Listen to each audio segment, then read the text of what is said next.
Good afternoon, Josel. Good afternoon, ma'am. Can you please introduce yourself? Yes, ma'am. I'm Josel Villanueva. I am 35 years old. I'm happy new year. I have three children. There is our 17 years old. My eldest is 17 years old. My second is 15 years old, and my youngest is 6 years old. I have a work experience for 2 years. My employer is Miss Juna Plato. I work there as a helper. My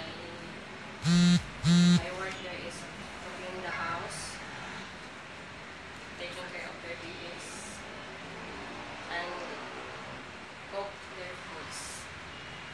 Okay. Do you know how to take care a newborn baby? Yes, ma'am. How about the sick elderly people? Yes, ma'am. Okay.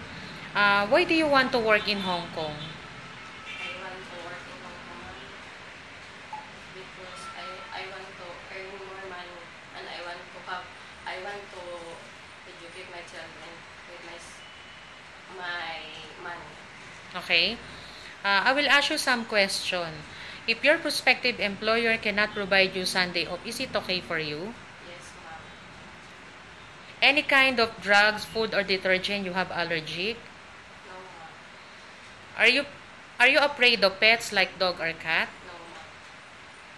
Are you prepared to follow your employer's rules and regulation? Yes, ma'am. Are you willing to wake up early in the morning and sleep late at night? Yes, ma'am.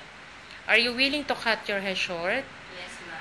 Do you accept no off days but to be paid instead by employer? Yes, ma'am. Okay, Josel, what are the qualities of being good domestic helper?